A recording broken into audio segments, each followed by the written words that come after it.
Primero que tenemos que asumir, en este punto digo, tenemos que asumir porque no es demasiado fácil de aceptar, es que el individuo, tal y como lo entendemos en sentido moderno, es una anomalía histórica y hasta diría geográfica o por lo menos geopolítica, ¿no? Quiero decir que aunque seguramente haya existido el sentimiento de individualidad en muchas partes y de muchas maneras distintas, lo normal, por el contrario, ha sido siempre la sumisión del individuo al grupo, ¿no? Al que se está vinculado por una serie de lazos que pueden ser afectivos, jurídicos, de lengua, de raza, de casta, etc. Y el grupo exige, digamos, otorga identidad a cada uno de sus miembros de acuerdo con el lugar jerárquico que ocupan en ese grupo, ¿no? Y el grupo exige, digamos, la conservación de esos vínculos porque es la conservación de su cohesión frente a otros grupos, porque la identidad colectiva siempre en las sociedades tradicionales se define por antagonismo con otros grupos rivales o enemigos, ¿no? Entonces, en ese esquema se puede pensar incluso la sumisión de un grupo a otro, la desaparición incluso cultural o física de un grupo, incluso que un miembro se pase al enemigo, digamos, se integre en un grupo rival. Pero lo que es muy difícil de pensar es que alguien afirme su dignidad o su libertad individual, no para pasarse a otro grupo, sino simplemente, digamos, como individuo, su libertad como individuo, porque eso, digamos, crea un conflicto que las sociedades tradicionales tienen muy pocos instrumentos para gestionar, es decir, pueden gestionar los conflictos que tienen que ver con peligros del exterior natural o del exterior social, guerras, hambrunas, epidemias, pero digamos la aparición o la reclamación de la libertad individual o de la dignidad individual es un peligro que amenaza, digamos, la propia fundamento de la cohesión del grupo. Y es una cosa curiosa porque realmente uno piensa, bueno, un individuo en el fondo no es casi nada, ¿no? Es decir, decía el poeta, un hombre y una mujer tomados así de uno en uno son como polvo, no son nada. Claro, pero ese casi nada, sin embargo, genera una novedad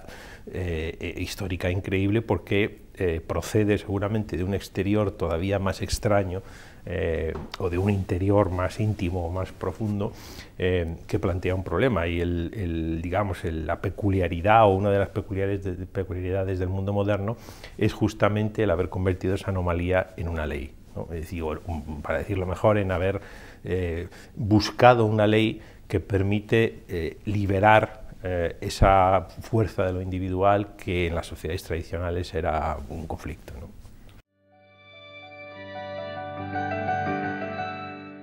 Aunque definamos la modernidad por la libertad individual, etcétera, la presión del grupo, la presión colectiva, siempre subsiste en las sociedades modernas, y no solamente como presión, sino que realmente la pertenencia a una comunidad es seguramente una necesidad humana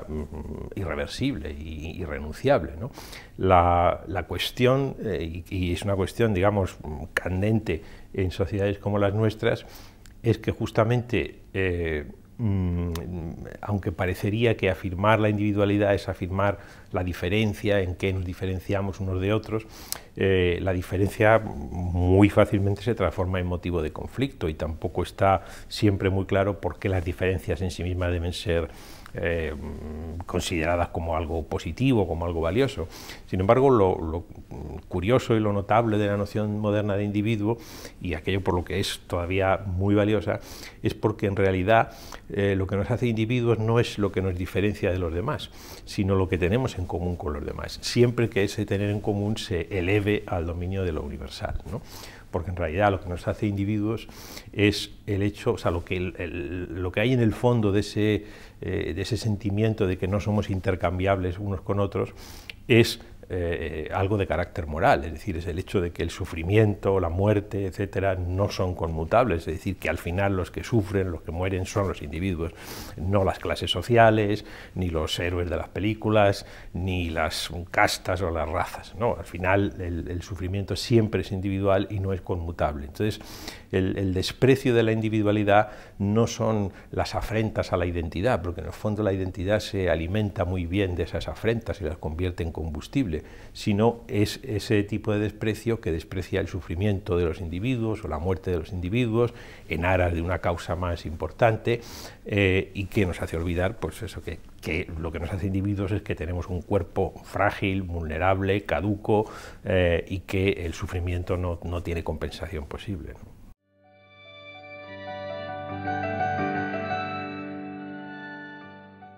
Las diferencias en sí mismas no son valiosas por ser diferencias, quiero decir, uno puede tener muchas clases diferentes de tumores malignos y eso no es nada bueno, ¿no? Es decir, que la diferencia en sí misma no es signo de riqueza y por el contrario, pues muchas veces la comunidad sí que es signo de riqueza, el poder hablar una lengua con la que se puede uno entender con muchísima gente en el mundo, pues es desde luego una fortuna inmensa, ¿no? Entonces,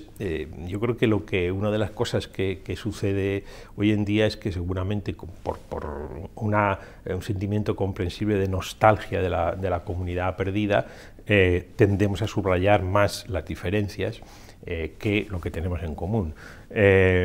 como individuos. Y eso lo que nos hace olvidar es que las diferencias, cuando queremos señalar lo que hace diferente a un individuo, siempre son una serie de notas o de rasgos cualitativos, pero en el fondo eso no es lo que nos hace distintos unos de otros, inconmensurables, porque las diferencias siempre las tenemos en común con otras personas como nosotros, ¿no?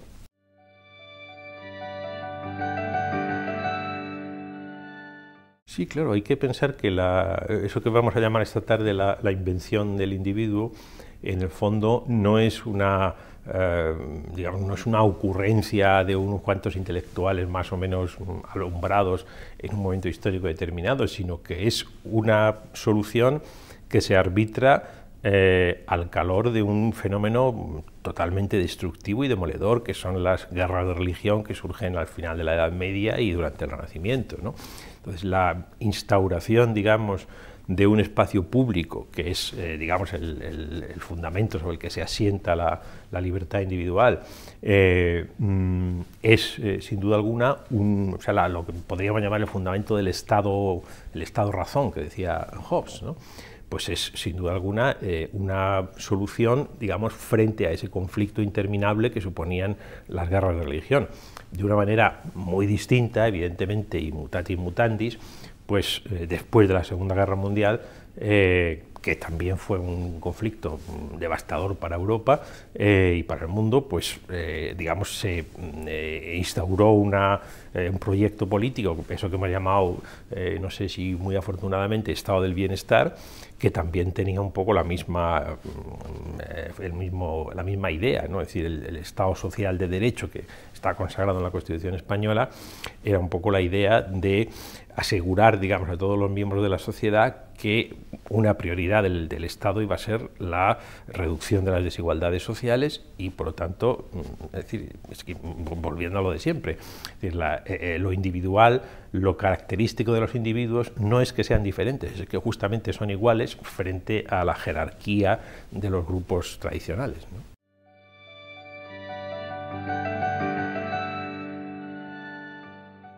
Las sociedades modernas se caracterizan por un equilibrio muy delicado entre lo privado, lo público y yo diría lo íntimo. Para mí, digamos, no se puede reducir la intimidad a la privacidad, ¿no? Entonces, todos estos fenómenos, como los selfies, etcétera, de alguna manera representan, o sea, pertenecen al ámbito de la privacidad, ¿no? De algún modo, igual que los burgueses del siglo XIX, según decía Walter Benjamin, con poca simpatía por ellos, pues se ocupaban de tener siempre sus mansiones llenas de cosas que les recordasen a su yo, ¿no? Esto es lo que yo he comprado, lo que yo he hecho, lo que yo he visto, etcétera. pues bueno, en la medida en que se ha democratizado, por así decirlo, la vida privada y todos tenemos derecho a una vida pública y por lo tanto también a una vida privada, pues digamos, los que somos más pobres enriquecemos nuestro hogar, aunque sea virtual, con esa decoración que son los selfies, ¿no? Bueno, forma parte, yo creo, de una característica de nuestro tiempo que no es más que digamos, la cada vez más notable exaltación de la privacidad. Es decir, todos los medios, los llamados nuevos medios de comunicación o medios internet, etcétera, son básicamente medios de exaltación de la privacidad. Es curioso que a veces se confunda la red con un espacio público universal. La red es un espacio privado, dominado por empresas privadas y donde fundamentalmente, no digo que no pueda servir para otra cosa, pero fundamentalmente se emplea para una especie de hipertrofia del yo, o bien para hacer negocios, o bien para insultar al público, ¿no? Entonces, bueno, la idea de los amigos, de hacer amigos de esta forma, pues, hombre, cubre una necesidad afectiva, sin duda alguna, y a uno le hace ilusión que le den muchas veces al me gusta y todo eso, pero claro, no se puede confundir eso con tener muchos amigos, ¿no?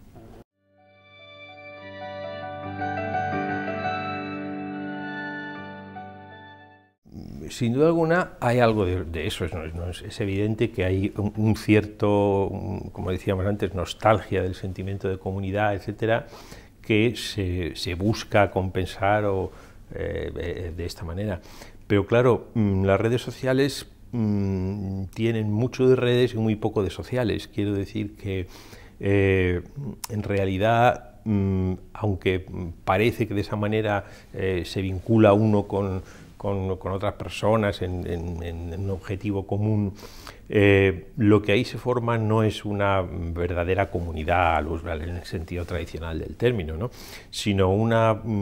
especie de turbulencia pasajera que hace que uno pueda pertenecer a esa comunidad hoy y a otra mañana, y en la cual se vuelve a reproducir el esquema del que hablábamos al principio del antagonismo. Es decir, en el fondo ese tipo de comunidades se definen siempre por el antagonismo con otras comunidades enemigas, y si uno es fan de un cantante es porque es enemigo del otro. Incluso hay páginas de Facebook que son, digamos, contra fulano de tal, ¿no? Entonces ahí se reproduce algo que no tiene nada que ver con la individualidad y sí mucho con la presión del grupo, ¿no?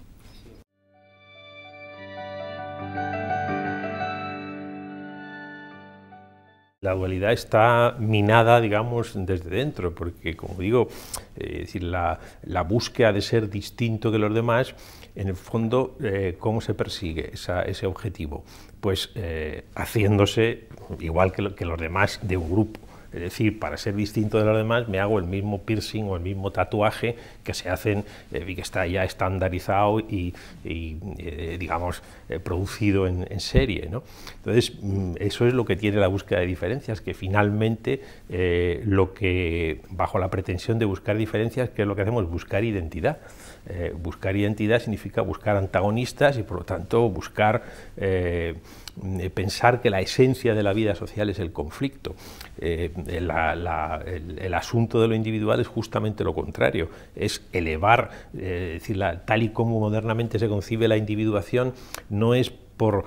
apego a las cosas particulares que nos hacen diferentes de los demás, sino que desde la sociedad, digamos desde la época de la Ilustración, lo que se entiende por individuación es justamente elevarse desde lo particular, desde las particularidades de género, de raza, de lengua, etcétera, hasta un plano virtualmente universal. Es decir, lo que en el mundo moderno, donde los hombres nos hacemos adultos libres, responsables, o sea, individuos y ciudadanos, es en la escuela, ¿no? Y en la escuela justamente es el lugar en donde cuando uno va a la escuela y dice yo, ese yo no significa yo, miembro de mi comunidad, de mi familia, con las historias de la tribu que me han contado, sino yo en tanto individuo igual a todos los otros individuos, para el cual, como decía Platón a la entrada de la academia, pues 2 y 2 son 4 y eso es igual para todos, ¿no? Es decir, la universalidad de la ciencia, la universalidad de la ley política, la universalidad de la ley moral es lo que define la libertad de los individuos.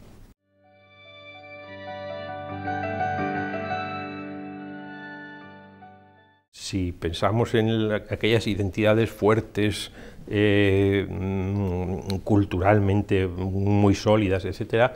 no es que solamente sea difícil encontrar ese tipo de identidades, sino que seguramente para nosotros no es muy deseable. Quiere decir que aunque llenos de nostalgia algunas veces gritemos como alguna vez se hizo, ¿no? ¿Y dónde están los padres o dónde están los auténticos? En fin, nos quejamos de esa pérdida de identidad, pues seguramente si apareciera de pronto esa identidad fuerte, sólida, cohesionada, a eso lo llamaríamos fundamentalismo seguramente. Ya que no es una cosa con la que hay que tener algún cuidado. Y por otra parte, digamos, la reclamación de identidad no es, o sea, hay un mercado de las identidades, de manera que cada uno puede comprarse, como si dijéramos, la que quiera, incluso por un precio muy razonable, ¿no? O sea que es muy fácil tener una identidad, aunque no sea una identidad de aquellas sólidas, tradicionales, etcétera, son esas identidades líquidas que reinan en el mundo contemporáneo. Pero lo que es más difícil es, digamos, la individualidad, porque eso significa universalidad y significa la mediación de la razón, ¿no? Quiere decir, lo que hace al individuo es justamente el elevarse a ese plano de la razón universal, tanto en el dominio de la ciencia, como en el dominio de la política, como en el dominio de la moral, ¿no?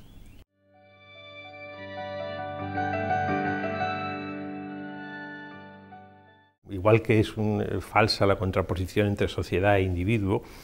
es decir, no, en realidad individuo y sociedad no son polos contrapuestos. Una sociedad moderna, cuando funciona bien, lo que produce son individuos. Es decir, el individuo es el precipitado más exquisito de una sociedad. Pues lo mismo pasa en este caso, es decir, no hay una contraposición entre libertad y ley. Parece que si hay leyes, entonces esto nos impide ser libres. No, al contrario, la libertad en el sentido moderno, que desde luego podríamos definirla como libertad de la voluntad y por lo tanto como hacer lo que uno quiera, está siempre mediada por la ley. Es decir, solamente somos libres gracias a la ley. La ley es, digamos, el principio que nos hace libres, igual que en el caso de la ciencia hay una gran veneración por los hechos, pero ¿qué se llama en las ciencias un hecho? Aquello que es conforme a una ley, que sucede de acuerdo con una ley. En este caso es lo mismo. Es decir, es tan importante el principio de libertad que efectivamente lo que la ley garantiza y para lo que la ley existe, cuando hemos dicho antes, la sociedad moderna convierte en ley al individuo, que era una anomalía en las sociedades tradicionales, lo que sucede es que, digamos, la ley significa coacción, pero es una coacción que solo es legítima cuando se impone para garantizar la libertad de los demás, es decir, para garantizar que el que yo pueda hacer lo que quiera no impida a cada uno de los otros que ellos puedan también hacer lo que quieran. Es decir, la persecución de la felicidad como proyecto personal tiene que estar siempre mediada por la necesidad de que se permita a cada uno de los otros también llevar a cabo sus proyectos de felicidad personal. No quiere decir que todos seamos felices, pero que todos podamos intentarlo, por lo menos.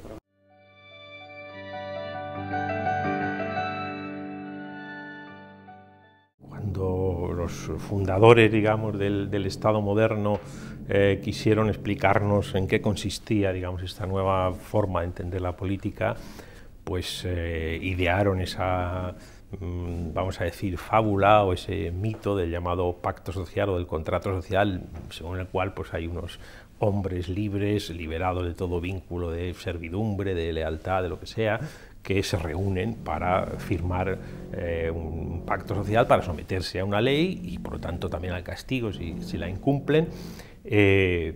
Y eso siempre ha parecido pues efectivamente una fábula, sobre todo porque lo interesante de eso es que en el siglo pasado John Rawls, que seguramente fue el que más se acercó a estos firmantes del pacto social, notó que no eran nadie, que si los miras a la cara no tienen rostro, porque efectivamente para firmar el pacto social uno no es todavía ni herrero, ni carpintero, ni sacerdote, ni padre de familia, sino que solo podrá llegar a ser eso, o lo que sea, después de firmar el pacto social. Entonces, de algún modo, esa noción de un individuo desligado de todo vínculo de lealtad, de jerarquía, etcétera, etcétera, siempre ha parecido un poco mitológica, pero en el fondo ese es el poder de los individuos y de la libertad individual. Es decir, por ejemplo, cuando se elige un tribunal de un jurado, no se exige a los miembros del jurado exactamente que rompan todos sus vínculos afectivos, etcétera, pero se les exige que sean capaces de juzgar y de formarse un criterio independientemente del hecho de que sean hablantes de serbo-croata, afroamericanos, murcianos o víctimas de no sé qué. Es decir, que el poder de ciudadanos siempre es el poder de elevarse, digamos, al terreno de lo universal, porque siempre la obligación de la ley es dictarse como si hubiera sido votada individualmente por cada uno de los ciudadanos.